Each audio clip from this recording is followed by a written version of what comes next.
Take a break from the hustle and bustle of daily life and just sit back and relax with this lovely step-by-step Christmas flower tutorial. I think you'll be surprised at how simple this piece actually is to create. So, what are we waiting for? Let's get right into it. First step to get started, we need to grab some watercolor paper.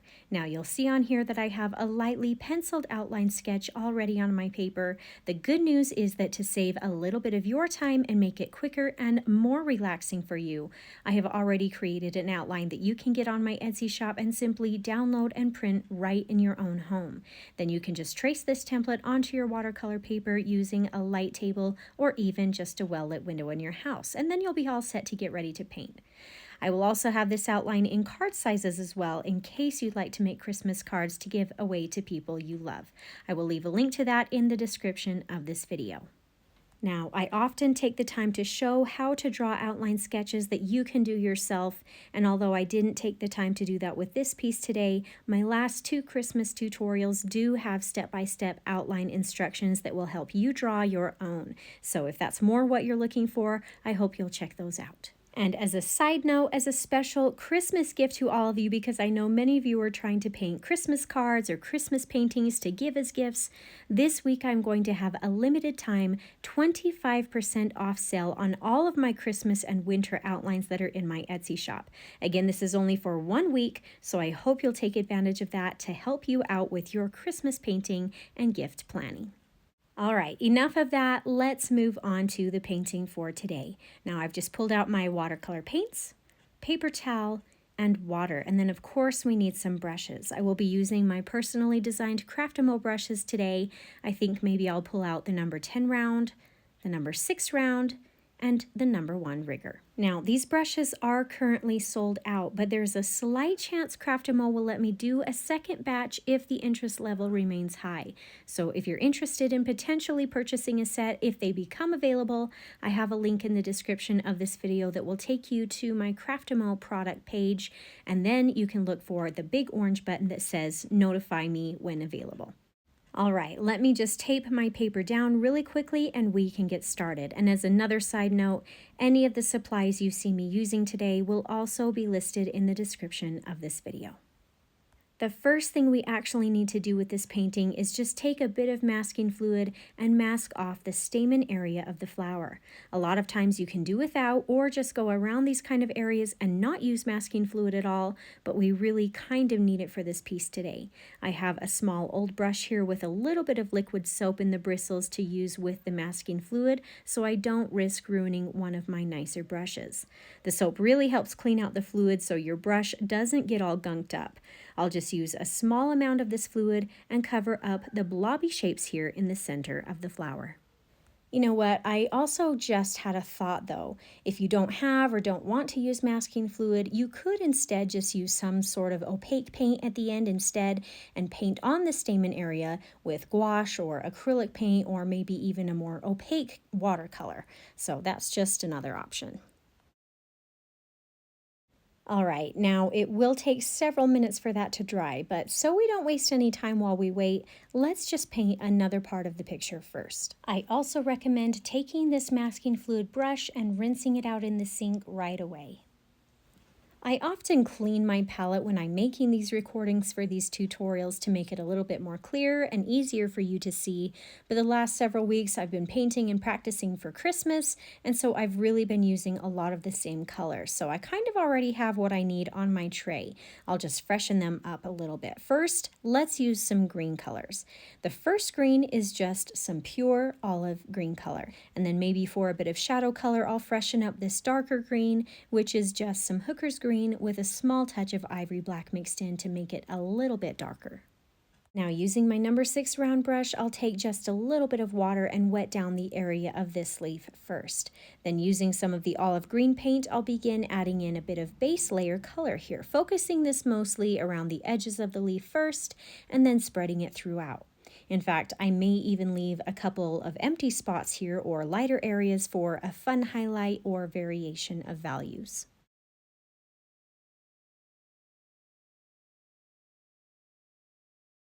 This actually looks pretty good just how it is, but if you'd like to add even more contrast, you can take a touch of the darker green color and add that in here as well.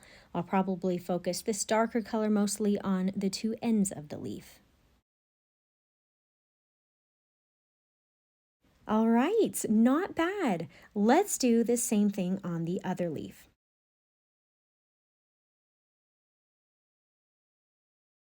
Now, many of you are aware that I enjoy composing my own piano compositions that I often use as some gentle background music while we work. I've been using a lot of the same pieces over and over again because I've been too busy to write another one. But I just finished a composition that I actually started way back in like April or May or something. So hopefully you'll enjoy hearing that a little bit later on. Okay, this is a great start. While I've got this green color out and ready, let's go ahead and pull out the #1 rigger or a liner brush if you have it, and paint in the pine needles next. I may even just mix these two colors together a little bit and see what we get here. I think painting on pine needles or pine branches is one of the easiest and funnest things to paint at Christmas time. They are really not hard to do, there's nothing tricky about them, and they always just look fun and festive. It really adds to a Christmas piece. So I don't know that you need a lot of instruction here. If you're using my outline, you literally need to just follow along with the lines that you see. And honestly, I will probably even add to or change up some of the lines as I get going. Really, whatever makes your painting look the way you want it to. Closer to the end of this painting, I'll come back in here and just erase any lines that are still visible amongst these pine needles. So it really is okay to deviate. I think my biggest tips for this part is to paint on maybe the center of the pine branch first, and then you have that as the baseline to stem off the rest of the pine needles from. The next thing I may suggest is to paint starting at the inside or base part of the needle and then pull the brush outward. Your brush will tend to have more paint on it at the beginning of a stroke, and we often press down a little harder also, which makes the base a little bit thicker than the tips. At this point, we'll just go ahead and paint in all of the little pine boughs on the page until they're all complete. I hope you're enjoying this tutorial so far. I really like helping people feel more confident in their artistic skills, especially when it comes to watercolor painting, because it's my favorite medium. If you're liking my painting and teaching style, I invite you to subscribe so that you won't miss out on any of my new and upcoming tutorials. I have a couple of really fun, simple, and less time-consuming paintings coming up that will work terrific for some fast Christmas cards, so you really don't want to miss the next 2 weeks.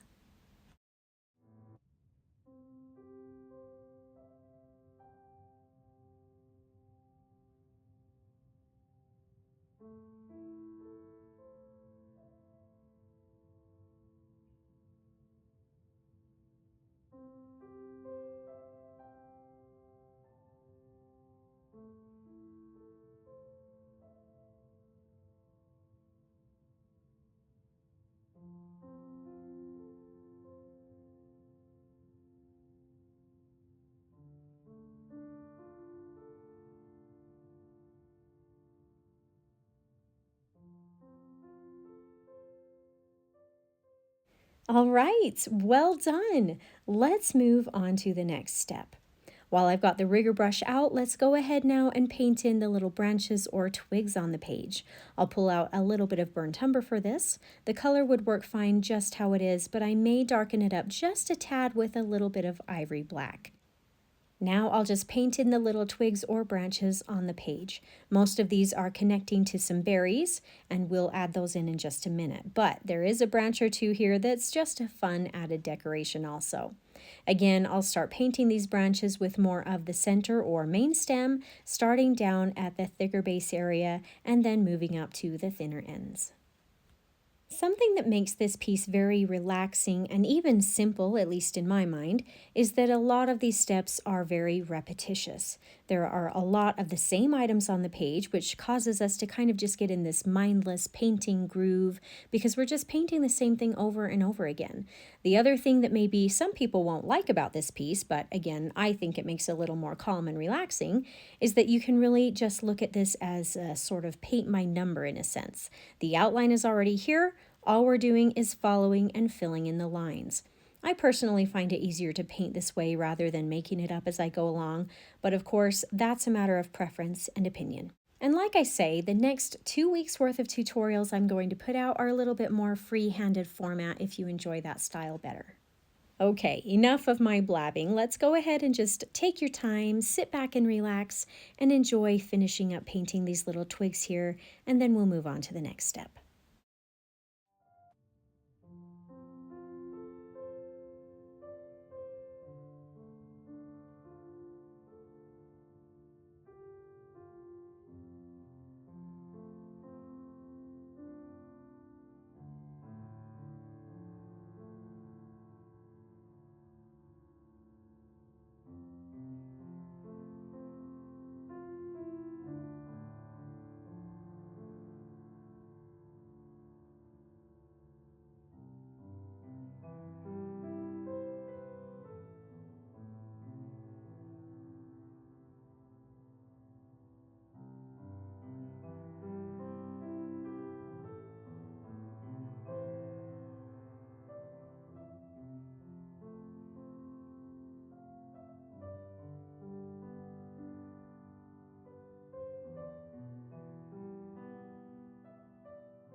All right, before I put this rigger brush down for a little while, let's quickly use it and a touch of green paint to paint in some thin little vein lines on the two larger leaves.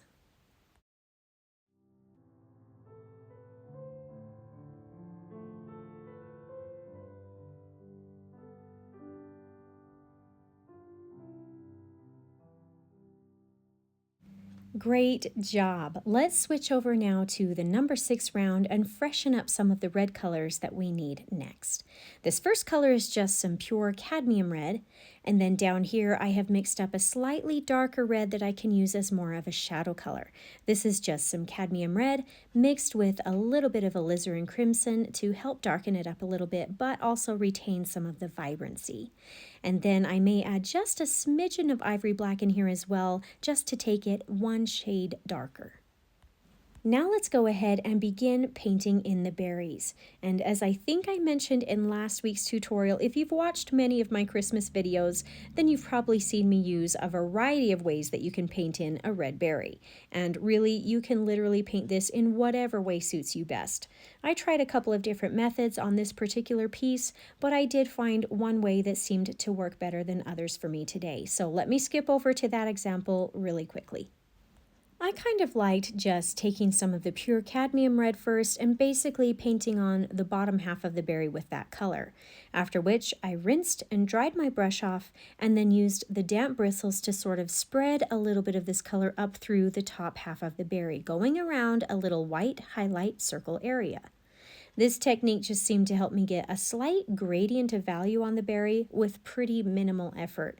And then to really set this off and make it look more realistic, while the paint is still a little bit wet, then I take just a small touch of the darker shadow red mixture and paint a thin curved line almost halfway through the berry, maybe a little bit closer to the bottom half, I guess. You can think of it as sort of a crescent moon shape or something. This is really super simple and just really makes the berry pop. Now, like I say though, if there's a method that you like better for painting berries, by all means, please do what you feel comfortable with. This is just what I found to be quick, simple, and effective for today. Now go ahead and continue painting in all of these berries until they're finished.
I'm actually going to skip this next little berry right here and move down to the bottom while I wait for that paint to dry just a little bit that's right next to it so those berries don't bleed together. But I'll come back in there and finish it off in just a minute.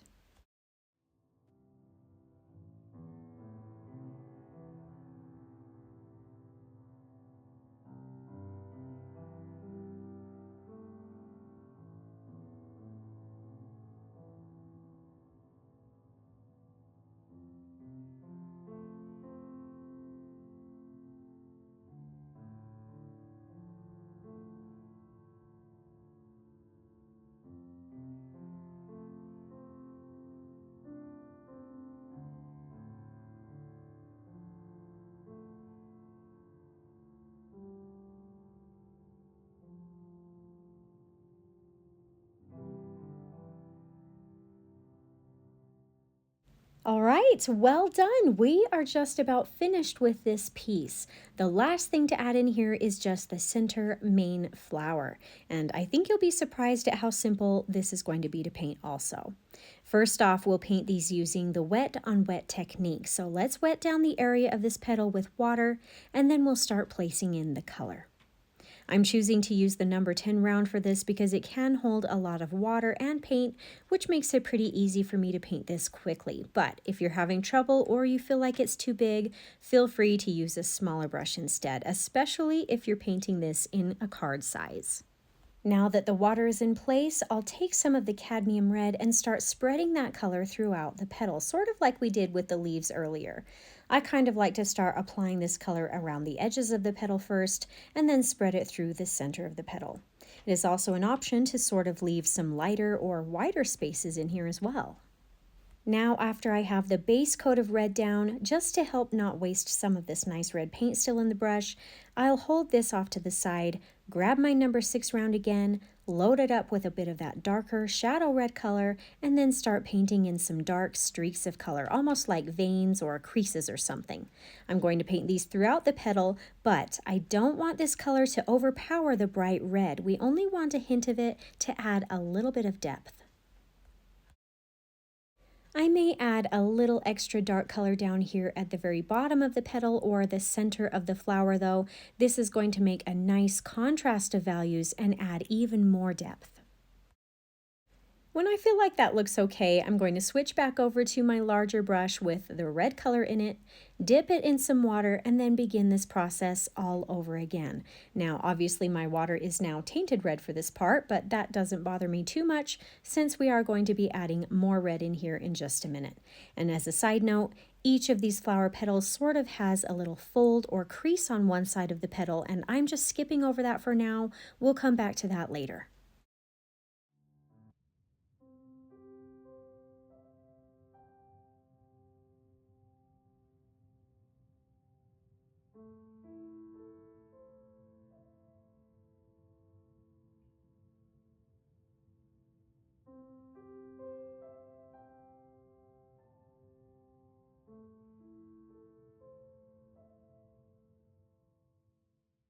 Now here I'm going to skip this petal and move on to the next to let that other petal dry just a little bit.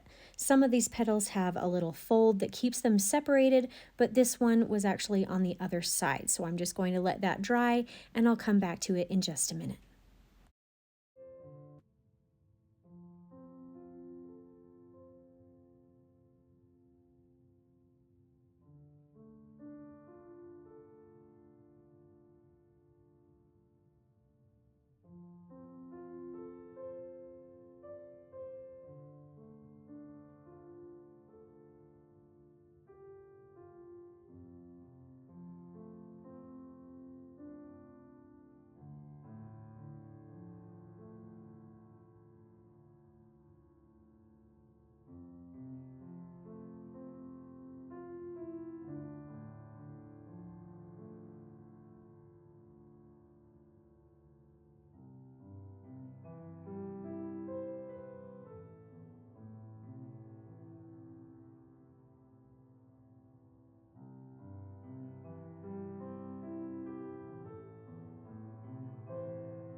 Okay, awesome job. There's only a little bit left to do, and then we can call this painting done.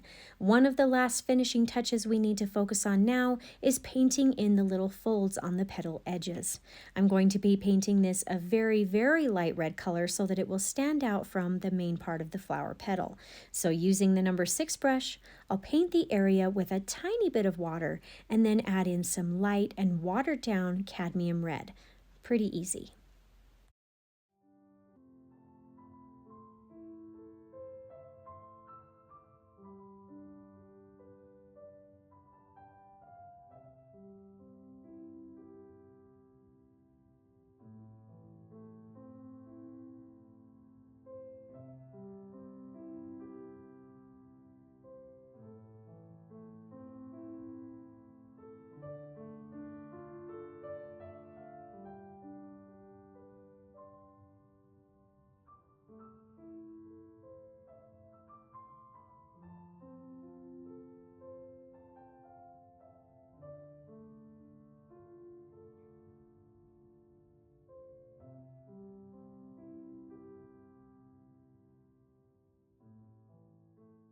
Next up, we just need to finish painting in the center of the flower. So once as all of the paint in the middle of the flower is completely dry, you can go ahead and rub off the masking fluid. You can use your finger or even just a good eraser to get this off. In fact, while I've got this eraser out, I think I might go ahead and erase some of those extra pencil lines that I can see in between the pine branches as well. Then after the masking fluid is removed, I'll take some Gamboge yellow paint and just paint in these little spots. Now if you chose not to use masking fluid, then pick an opaque yellow paint and paint these spots over the top.